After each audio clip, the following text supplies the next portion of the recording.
سورہ کوثر کا یہ وظیفہ بڑی مشکل سے ملا ہے۔ 200 ارب بھی مانگو تو انشاءاللہ تعالی ملیں گے۔ بسم اللہ الرحمن الرحیم۔ السلام علیکم ورحمۃ اللہ وبرکاتہ۔ محترم ناظرین کرام، آج آپ کو سورہ کوثر کا ایک بہت ہی نایاب اور مجرب وظیفہ بتا رہے ہیں۔ آپ نے یہ وظیفہ صرف اور صرف 3 دن کرنا ہے۔ صرف 3 دنوں کے اندر اندر آپ کی جو بھی بڑی سے بڑی حاجت ہوگی، جس بھی مقصد کے لیے آپ اس وظیفے کو پڑھو گے، آپ کا وہ مقصد انشاءاللہ 3 دنوں کے اندر اندر پورا ہو جائے گا۔ آپ کا مقصد کوئی بھی ہو، آپ کی حاجت جتنی مرضی بڑی ہو، چاہے آپ کی پریشانی کوئی بھی ہو، آپ جس بھی مقصد کے لیے اس وظیفے کو پڑھو گے، آپ کا وہ مقصد انشاءاللہ تعالی 3 دنوں کے اندر ہی اندر پورا ہو جائے گا۔ لیکن واضح کر دیں کہ آپ نے یہ وظیفہ صرف جمعرات، جمعہ اور ہفتے والے دن ہی کرنا ہے، یعنی جمعرات سے شروع کریں اور ہفتہ کو مکمل کر لیں۔ آپ نے 3 دن یہ وظیفہ کرنا ہے۔ انشاءاللہ یہ وظیفہ کرنے سے آپ کی ہر جائز حاجت پوری ہوگی اور آپ کی بڑی سے بڑی پریشانی ختم ہو جائے گی۔ آپ چاہے یہ وظیفہ اپنی خود کی شادی کے لیے کر رہے ہیں یا پھر آپ کی بیٹیوں کی شادی نہیں ہو رہی، اس کے لیے کر رہے ہیں، انشاءاللہ تعالی آپ کو اس میں بھی کامیابی ملے گی۔ اگر آپ بے روزگار ہیں تو آپ اس کے لیے بھی یہ وظیفہ کر سکتے ہیں۔ اگر آپ کے دشمن ہیں اور ان سے چھٹکارا پانے کے لیے بھی آپ یہ وظیفہ کر سکتے ہیں۔ اگر کسی سے محبت کرتے ہیں اور اس سے شادی ہی کرنا چاہتے ہیں اور اس کے دل میں آپ اپنی محبت پیدا کرنا چاہتے ہیں تو اس کے لیے بھی آپ یہ وظیفہ کر سکتے ہیں۔ آپ کی کوئی بھی حاجت ہو، کوئی بھی مقصد ہو، آپ اس وظیفے کے ذریعے اپنا مقصد پورا کر سکتے ہیں۔ آپ نے صرف 3 دن اس وظیفے کو کرنا ہے اور انشاءاللہ 3 دن کے اندر ہی اندر آپ کا ہر جائز مقصد پورا ہو جائے گا۔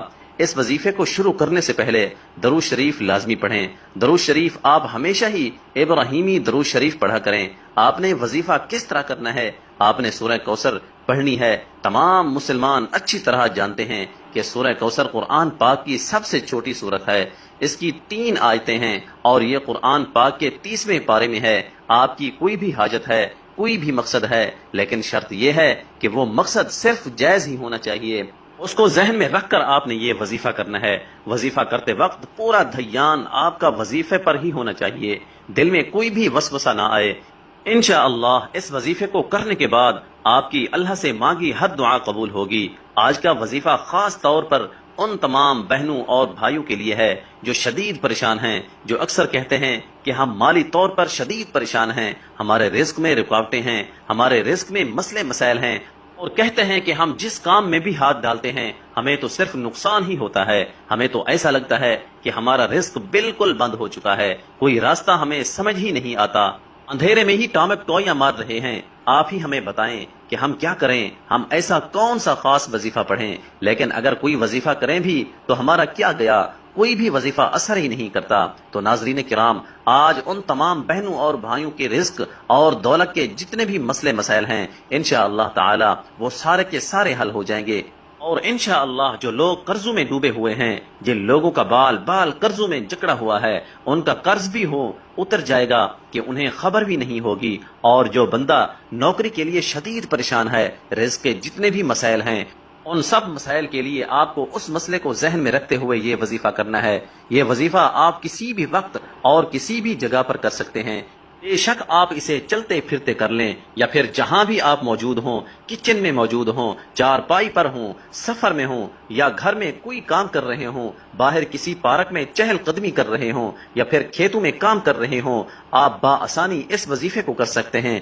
اس وظیفے کو پڑھنے کے لیے وقت کی بھی کوئی پابندی نہیں ہے، کسی بھی وقت آپ یہ وظیفہ کر سکتے ہیں۔ کام کر رہے ہیں، دن رات، صبح شام، بارش میں یا آندھی میں، غرض آپ ہر وقت کر سکتے ہیں۔ اگر آپ نوکری پر ہیں تو آپ اس سے مزید بہتر اور مزید اچھی نوکری چاہتے ہیں، یا نوکری پر آپ کے کسی سینئر کے ساتھ مسئلے مسائل چل رہے ہیں اور آپ چاہتے ہیں کہ میں ہی کامیاب ہوں، اس کے لیے بھی آپ یہ وظیفہ کرنا چاہتے ہیں، یا کسی بھی رزق کے مسئلے کے لیے آپ یہ وظیفہ کریں، لیکن اس مسئلے کو ذہن میں رکھتے ہوئے ہی یہ وظیفہ کریں۔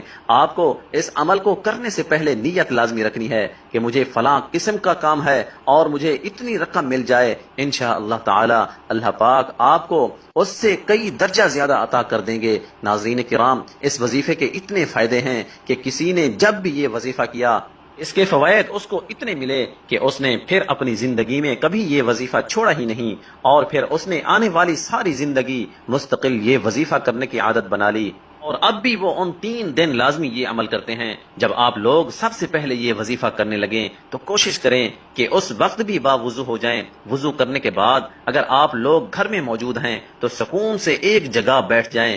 کبھی بھی جلد بازی میں آپ لوگ کوئی بھی عمل یا وظیفہ بالکل بھی نہ کرنا، بلکہ مکمل سکون اور اطمینان سے آپ لوگ کہیں بیٹھ جائیں۔ سب سے پہلے 7 مرتبہ درود پاک پڑھ لیں، لیکن یاد رکھیں کہ درود شریف آپ ہمیشہ ابراہیمی درود ہی پڑھا کریں، اور درود ابراہیمی تو دنیا کے ہر مسلمان کو آنا چاہیے، کیونکہ درود ابراہیمی کے بغیر تو نماز بھی اللہ تعالیٰ کی بارگاہ میں قبول نہیں ہوتی۔ آپ سب ایک مرتبہ میرے ساتھ بھی درود ابراہیمی پڑھ لیں۔ اللہم صلی علی محمد وعلی آل محمد کما صلیت علی ابراہیم وعلی آل ابراہیم